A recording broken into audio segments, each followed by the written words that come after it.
allowed in my section.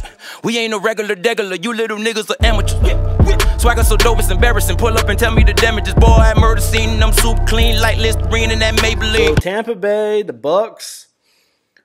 This is one of those franchises I feel really bad for because, you know, there's franchises like I talked about, like the Redskins, who they just don't know what to do with their assets. In the offseason, I can sit here and I could make a pamphlet of what this team needs to do to get to the next level, and you'll watch them do the exact opposite. And that's not how I feel about the Tampa Bay Bucs, though. I think the Tampa Bay Bucs did a really, really, really good job this offseason of trying to improve this team. And there's certain things, you know, like something the Redskins would have done. The Redskins would have fired the head coach, their head coach last year. Talking about if they were the Bucs. And the Bucs, Dirk Coder, I think is his name. I probably just butchered his name. Don't really care. Y'all can get over it.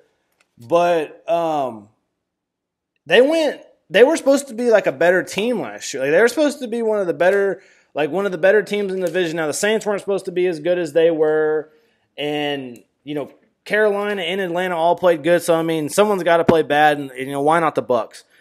And you know they got Jameis Winston as their quarterback, and Ryan Fitzpatrick had to come in and play some games. So 5-11 last year. You know, it was projected that they could be a good team though, and that you know this team was on its way up. And I really thought 5-11. I thought that they would get rid of their head coach. I thought they'd get rid of their head coach, and they would be into total rebuild mode. Now, the biggest issue with the Bucs last year was their defensive line. They absolutely had no pressure on quarterbacks. They had some of the least pressures in the league. Their defensive line was a real issue, and that was something that they really needed to improve on. When you look at their offense, they had some good weapons at running back and at the wide receivers position. And so let's talk about what they did this offseason. The big thing that they did to start off the offseason that I really liked was first off adding their head coach, saying, okay, we're gonna you know keep you for one more year. You got another year under your belt. Let's see what you can do. Okay, so I like that because, you know, a whole new regime change with, you know, these new players coming in and stuff like that. That's just not something that I like. You're already in a tough division. Keep what you got. Give it one more year. You know, it's not like they were crazy good the year before. They won 9 games the year before, which was all right. So Mike Evans, you retained Mike Evans. I think that was huge. Mike Evans was a key piece because, you know, he's a number 1 wide receiver. If you didn't add him, somebody else would add him. You might be having to play against him twice a year and stuff like that. So I think adding Mike Evans was good. You said, we drafted this guy a couple years ago, and we like what we've gotten out of him so far.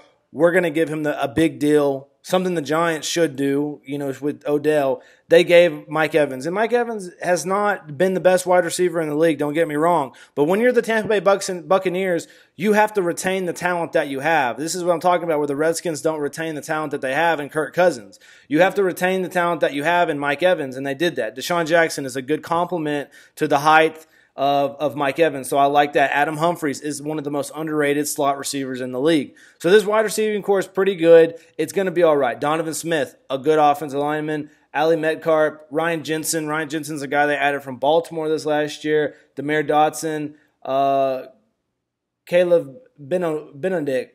And they added Alex Kappa through the draft this year. I liked Alex Kappa as well from Humboldt State. Who else on the – okay, so that's offensive line. Okay, so we're looking at Jameis Winston as our quarterback. Ryan Fitzpatrick's going to start the first 4 games, though. Jameis Winston's got some kind of suspension.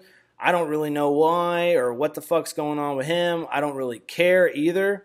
I've really been disappointed with Jameis Winston, and if I was a Buccaneers fan, I would be too. You know, there was a lot of promise. There was a lot of talk about this guy's the future, and more you feel like this – you know, this picture that they're painting is getting just busted up. Like, you keep on dropping it and shit, and it gets busted up. Because, you know, they paint this picture that Jameis Winston is this absolute athlete, you know, absolute preparer, prepares for every game so well. And you know, the more and more that I watch him, you know, thinking back to his Florida State days, it was almost like he was just more talented than the other guys on the field. It was almost like the talent had hit him before others. And now he's playing in a league where everybody's talented and everybody's a god, and he's getting to realize that he's just a human in this league. That's how I feel about Jameis Winston. I think the Bucs are realizing it too, that this guy's not the answer, that it's time to prepare where we're going after this. This Josh Freeman 2.0 has happened. So this is a hot take. Rookie of the year, I'm taking Rookie of the Year Ronald Jones, running back from Tampa Bay. I think this kid is going to have a good year, an improved offensive line. I think they're going to be a little bit more run heavy. I'm not too run heavy, not cowboy run heavy, but more run heavy than they've been in the past. And I think, they're going to throw in some passing, but Winston cannot turn the ball over. And I think the best way to get Winston not turn the ball over is to start that running game, get that running game really going. Only throw the ball when you have to. Only throw the ball, and you got the weapons. Cameron Bray, he loves Cameron Bray. O.J. Howard. The weapons are stacking up on the offensive end for the Tampa Bay Buccaneers. Let's run the ball. They can beat them a lot of ways through the air. Let's see if this team can run the ball this year. I think Ronald Jones has a huge year. Draft him late in fantasy. I think he's your Alvin Kamara of this year's draft. And then talking about the defense. What did you do on the defensive side of the ball? You had Gerald McCoy, who Gerald McCoy is a big-time player, and he plays defensive tackle, so you can't really look at his stats and get an idea of what he does game to game because he's getting a lot of double teams and stuff like that. But let's see what else you did. Jason Pierre-Paul, a good ad, for your defensive line. This is a big-name guy who you need defensive line help, and he needs a place to go because the Giants aren't re-signing him. It's a win-win. Pierre-Paul to go on the defensive line. Vinny Curry coming over from the Eagles. Good. And then, boom, what do you do with your first-round pick, Vita Vea, out of Washington? This kid is going to be a stud. I really like him, 6'4", 347. I think this defensive line is going to be probably the most improved defensive line out of any defensive line of last year. So this is what I'm talking about with the Bucs doing the things that I think they need to do, doing the things that in a sense I've asked them to do. Let's look at their linebacker, Levante David. Been a really good linebacker in the league for multiple years. Quan Alexander was a great player at LSU. And then they have Kendall Beckwith, another guy from LSU. I'm liking what they're doing with their linebackers. Brent Grimes, Vernon Hargraves, guy out of Florida a couple years. Brent Grimes, kind of a veteran. Chris Conte, a veteran. And then Justin Evans. Justin Evans is a guy that basically replaced TJ Ward last year. And, talking about their secondary as well. Some guys that they added in the draft. They added Carlton Davis, good player out of Auburn. They added Jordan Whitehead, another really good player out of Pittsburgh. This kid was playing running back at times. He's just a real good athlete. The Buccaneers, out of all the bad teams in the league, the Buccaneers are improving themselves and doing the best things with their assets more than anybody. Justin Watson, receiver out of Penn, really like him, big, tall, white boy. Jack Klitschy out of Wisconsin. If this guy can stay healthy, he may be one of the better linebackers in the league. This kid has been injured like the last 2 years at Wisconsin, but when this kid played, this kid was everywhere on film, and they got him in the 6th round. Really good pick. I think they had a really good draft. Alex Kappa, like I said, MJ Stewart out of North Carolina as well. Stewart I think he's a linebacker. Let me see. No, Stewart is a cornerback. So they added a lot of secondary. They added a lot of secondary in the draft, and they have some secondary. Jordan Whitehead's probably going to be your strong safety at some point. Chris Conte is going to play at the first year, but he's an older guy, good hard hitter. And then some other guys that I like that they add. Bo Allen on the defensive line, another guy that's going to be good. Let's see. That's the only other guy that Mitch Urin from Chicago, another defensive tackle. And they really didn't lose a lot. Doug Martin was probably their biggest loss. Kevin Pomfil, Chris Baker, defensive tackle that didn't do shit for him last year. So Doug Martin was probably your biggest loss. That's not really that big of a loss. You replaced him with a rookie in Ronald Jones. You have Peyton Barber, Charles Sims, Jaquiz Rogers, some other good backs.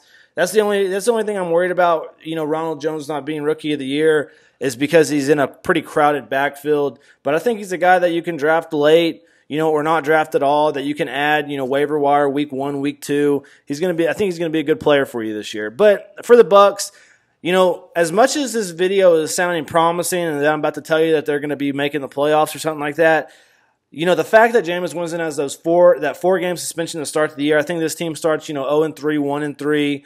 And then I think that just starts the hole for them.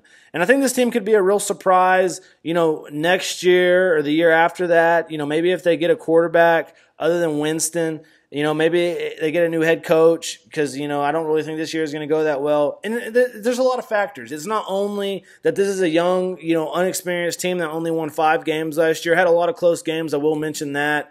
So they could have been a little bit better than 5-11, a lot of close games.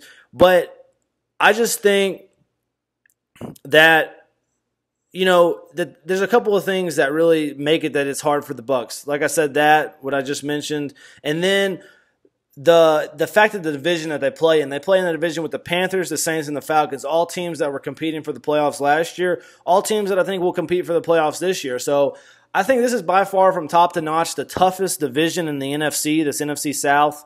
And I think the Bucs get the shortest end of the stick because of the things that are going on, the Winston suspension. And I'm not saying because if they would have had Winston, I think they would have a better shot if they had Winston in those games. They've added a lot on defense. Let's see if this defense pans out. And, let's see if the weapons on offense, pan out as well. So I think this is a big year for the Bucs. I think it's a transition year in a sense where I think they understand as an organization we're not really competing for the playoffs, but we are evaluating a quarterback. We're evaluating a lot of our offensive pieces to see what we can retain and what we need to keep and what we need to build on for the next year because, eventually the Saints are going to fall off, the Falcons will fall off, or the Panthers will fall off, and the Bucs will be able to, get in there somewhere. So, it's looking up for the Bucs. I think another 6-10, 7-9 season. If a couple big injuries happen in the division, if a Drew Brees, a Cam Newton type player gets hurt, if one of those teams, and say the Falcons don't play good this year, the Bucs are in a prime position to really take one of those spots. But I'm not seeing that. I see the Bucs as probably a bottom feeder team, and what I will say, I'm really happy with what this team's doing. I think they're trying to be better. I think they're trying to improve. And that's all I can ask from a team like this. When I see teams like the Redskins who have assets and they just fucking give them away. Look who made it out the hood. I just wish a nigga would. Niggas hating from the bleachers. Niggas praying on your weakness. I've been rolling with the creatures. 20,000 for the feature. I'm just counting my blessings. While I'm smoking that pressure.